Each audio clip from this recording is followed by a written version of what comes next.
Welcome, fashion lovers. This is J Flair, where fashion meets flair. I've got something fabulous lined up for you. In today's tutorial, we're going to be making a shift dress, an A-line shift dress with a front placket and a collar. Let's get started. These are the materials I'll be using to make this A-line shift dress. I have my basic dartless bodice pattern.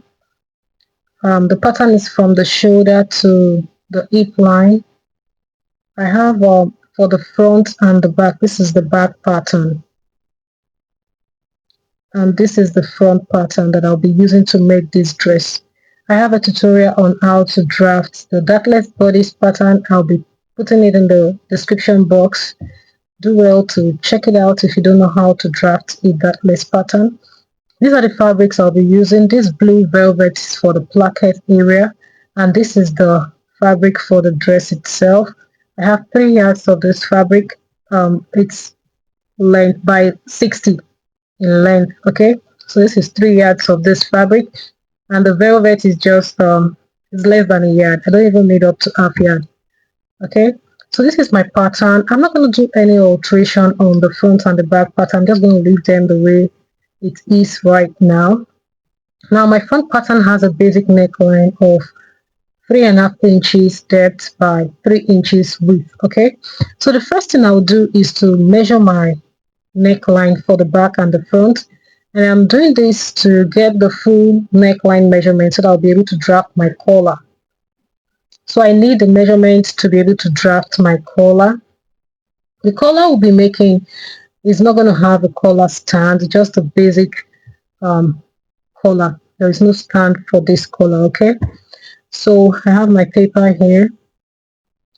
To draft the collar, I have a tutorial on how to draft the shirt collar, but I'm just going to draft it in this tutorial so you guys can see how easy it is. So the first thing I did was to draw out a straight line, and then on the line I marked my front and back neckline, and then I'll go up by 2.5 inches, which is the height of my collar, and then I'll get several points. So at the point where my collar ends, that's the center front area there, I just square the line upwards, and then I'm going to go out by 1.5 inch. You can do half, you can do 1, you can even do more than 2, as much as you want. And this part is connected back to the point on the straight line. Then I'm going to use a slight curve to connect from this point here to the back. The back part here is the center back, which is going to be cut on fold. Okay, so I'm just going to connect this point here to the center back area using a slight curve. You can use a straight line if you want, but I'm okay with this design. And this is my collar right now, and that's the center back. So I'll just cut out the collar, and this is what my collar is looking like right now. So my pattern is placed on my fabric. Like I said, I'm not going to do any alteration on the pattern. So my fabric is on fold, and this is the back pattern. I'm cutting the back first. So the first thing that I would do is to get the full length of this dress, whatever the full length is from the shoulder, mark it, and that becomes the hem line of the dress. And then at the hip line, my pattern stopped at the hip line, and that's it. At the hip line, I'll just take that measurement at the hip line and then mark it at the hem line also. Okay, just mark whatever you have at hip line at the hem line. It's an A-line dress, so we need enough spread at the hem line. So I have my hip measurement divided by 4 at the hem line, and then I'm going to add 5 inches. Okay, I'm going to add 5 inches at the hem line there. Then at the shoulder, at the armhole area, I'm going to add 2 inches seam allowance because I don't want it to be too free around the armhole area. Okay, so I just added 2 inches. Okay, so I'm going to connect all the points Using my long ruler, I'm just going to connect from the armhole area to the hemline, forming that A shape. So it's a very simple process. Just follow what I'm doing and you'll get it. So from this point here at the armhole, I'm going to connect all the way to the hemline of the dress to form our A line. So I want you to note that I added 5 inches at the hemline, but I added 2 inches at the armhole area. And that's because I don't want the armhole to be too wide and I want it to have that A-line shape. So after drawing the side of my dress, I'm going to add seam allowance to the other areas. Half inch to the armhole, half inch to the shoulder seam area, and then half inch to the neckline, and then I'll be cutting out. So this is all I'll be doing for the back pattern. And the hemline here, I'll just curve it out a bit so that the hemline is not sharp. So for the front pattern, I'm going to go in by half inch from the center front, which is on fold, and I'll be placing my pattern on that mark. That's the half inch mark. Now I did this because there is a placket at the front, and the fabric for the placket is different from this fabric on the screen. So I just created half inch seam allowance that I'll be using to join this fabric to the other fabric that is for the placket. Okay, and that's why we have half inch at the front. So I'll just take this measurement at the hip line. I'll just mark it at the hem line. Whatever you have on the hip line, mark it at the hem line, and then I'll add 5-inch seam allowance also. On the armhole area, I'll just mark 2 inches. Okay, mark 2 inches at the armhole area, then connect that point on the armhole to the hem line, forming an A shape. And then I'll add half inch to the neckline, half inch to the shoulder seam area, and half inch to the armhole. Then I'll cut out my pattern on the fabric. So in order to cut the placket, I'll take the measurement from the front, that's the neckline area here, all the way to the hemline. That will be the length for the placket. Now I'll be cutting my fabric 2 inches.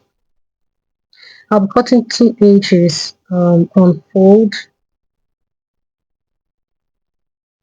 and then I'll cut 2, one for each of the plackets.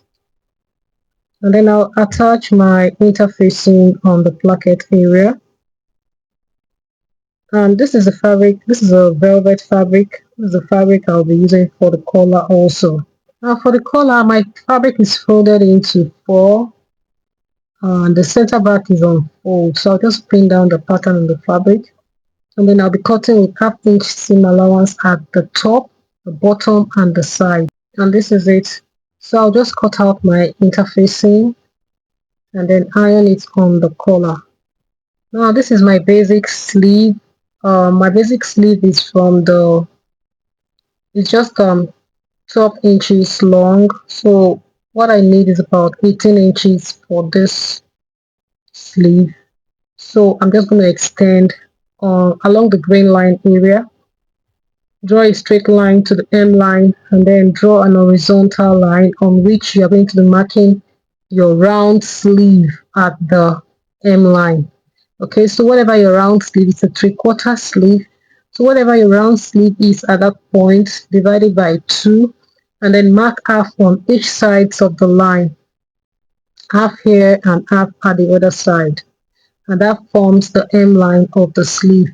Then I'm going to add seam allowance, 1-inch seam allowance on the underarm area, connect to the hem line, and this is my sleeve right now. So I'm just going to cut out this hem line area, and then to cut the sides, I'm going to fold in about 1.5 inch, okay, before cutting the sides of my sleeve, so that when I'm working on the hem line, there won't be shortage of fabric. Okay, so I'll just cut with my hem line on fold, following the seam allowance that I left.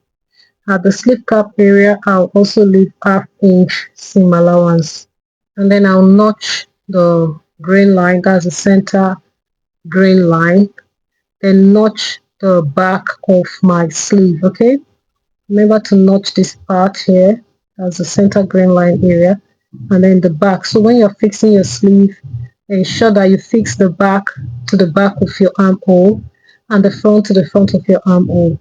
And these are all my patterns cut out on the fabric.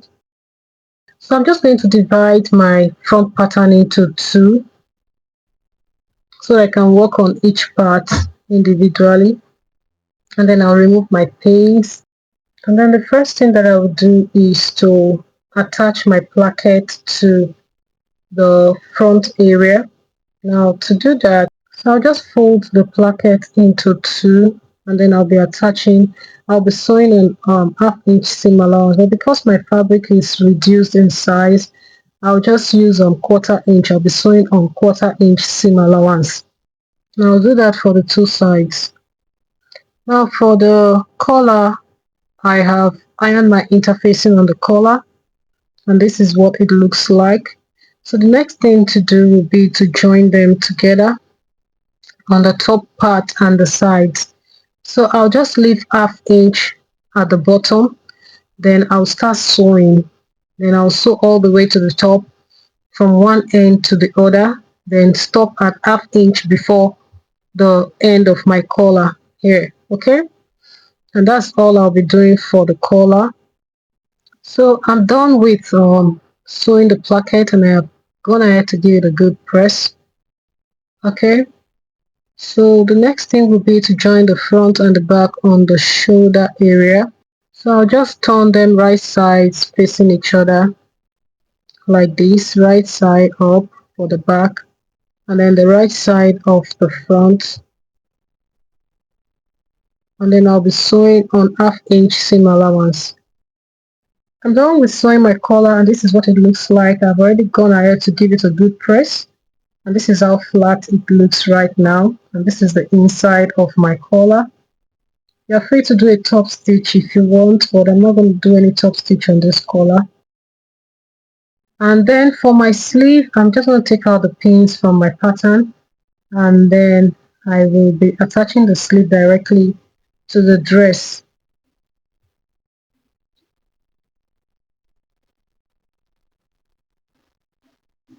So I'm done with sewing the shoulder of my dress, and this is what it looks like right now. So the front and the back have been joined together. Then I'll bring my sleeve. Remember the shoulder notch on the sleeve. I'll match it with a shoulder seam on the dress. Remember the front and the back part of our sleeve. So the back will be attached to the back and the front will be attached to the front part. Okay, so I'll just match the notches, and then I'll sew to the right and then to the left. So the next thing I'll be doing is to join them on the side. So I'm just going to match all the seams correctly, pin it down, and I'll be sewing from the hem line of my sleeve all the way to the hem line of the dress. And then I'll be doing this for the both sides. So I'm done sewing the sides of my dress, and this is it. What's next? What's left is to fix the collar. To do that, I'll just notch the middle of my neckline at the back, and then I'll take my collar. There is a notch on the collar at the middle of the collar. Okay, so I'll just place another notch so it's very visible. Then I'll match the notch on the collar to the notch on the dress on one part of the collar. I'm not fixing the two collar at once, the two sides, no. I'm going to fix one first, sew it all the way to the right and to the left. So after sewing, I'll just tuck in the seam allowance and then fold the collar on half-inch. Then I'll make a stitch in the ditch at the front part of the dress, like this part. I'm just going to sew a stitch in the ditch from the outside. Okay, so I'll just pin down the seam allowance on the other part of the collar, pin it down, then I'll sew from the outside. So I decided to notch the collar at this point because it's rounded. The neckline is round. Okay, So for it to relax properly, I decided to notch the collar and the neckline of the dress. Okay, so I'll just continue with the pinning. So like I said, after pinning inside, I'm just going to make a stitch in the ditch, and that'll be all for the collar. And guys, this is the outcome of the dress, our shaped dress, our A-line shaped dress. This is what it looks like. I have not fixed my buttons, but I'll be doing that later on. Let me know your thoughts and questions in the comments section. If you found this tutorial helpful, do not forget to like, share, and subscribe to my channel, and click on the notification bell so you get notified whenever I post a new video. Do have a lovely day, guys. Bye.